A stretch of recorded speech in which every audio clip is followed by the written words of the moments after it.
पुराने समय की बात है। भारत के एक दूर दराज गांव में, जिसे लोग नाचता गांव कहते थे, अजीबो गरीब घटनाएं होने लगीं। इस गांव की खासियत ये थी कि यहाँ के सभी लोग जब भी कोई संगीत सुनते थे, उनके कदम अपने आप थिरकने लगते थे, चाहे वे थके हों या बीमार। कोई भी चाहे जितना भी विरोध करे, उनकी मर्जी के बिना उनके पैर नाचने लगते। ये बात गांव के बाहर मशहूर हो गई और लोग इसे डांसिंग विलेज के नाम से जानने लगे। लेकिन यह नृत्य किसी खुशहाली का प्रतीक नहीं था, बल्कि एक पुराने श्राप का परिणाम था। यह कहानी सालों पहले एक मशहूर नर्तकी वासंती से जुड़ी है। वासंती की नृत्य कला पूरे राज्य में प्रसिद्ध थी और राजा भी उसकी अदाओं के दीवाने थे। लेकिन एक दिन राजा ने अपनी रानी के साथ वासंती का अपमान किया और उसे तुच्छ समझकर दरबार से बाहर निकाल दिया। अपमान और दुख से भरी वासंती ने मरने से पहले एक श्राप दिया, तुम्हारे राज्य में नृत्य अब कभी खुशी का प्रतीक नहीं रहेगा। हर कोई नाचते रहेगा, पर किसी के मन में शांति नहीं होगी। वासंती की मृत्यु के बाद श्राप ने अपना असर दिखाना शुरू किया। सबसे पहले गांव के लोग हर शाम अचानक नाचने लगते। पहले तो इसे किसी ने गंभीरता से नहीं लिया, लेकिन धीरे धीरे लोग परेशान होने लगे। वे चाहकर भी रुक नहीं पाते थे। खेत में काम करते समय, खाना पकाते समय, यहां तक कि रात के समय सोते वक्त भी लोग अनायास नाचने लगते थे। गांव का बुजुर्ग पुजारी, जिसने इस श्राप की कहानी सुनी थी, ने गांव वालों को एक उपाय बताया।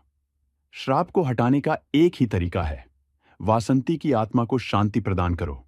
उसके अपमान का बदला लेकर उसे उसकी जगह वापस दिलानी होगी।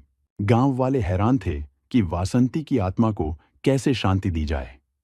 तभी गांव की एक युवा लड़की मेघा, जो वासंती की तरह नृत्य में पारंगत थी, आगे आई। उसने गांव वालों से कहा, मैं वासंती के नृत्य को फिर से जीवित करूंगी।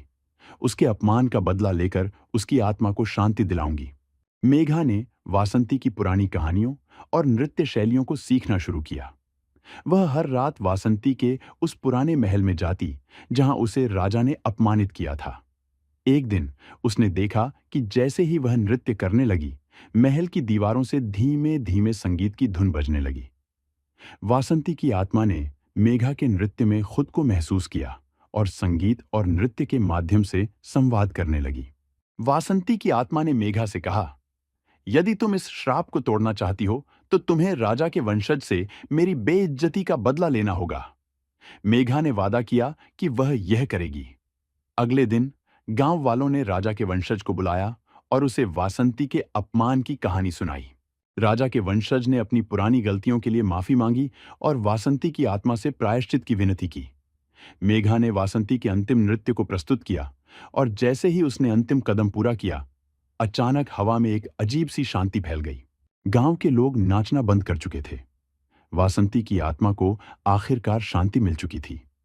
नाचता गांव अब सचमुच खुशियों से भर गया था, जहां लोग अब अपनी मर्जी से नाचते थे, किसी श्राप से मजबूर होकर नहीं।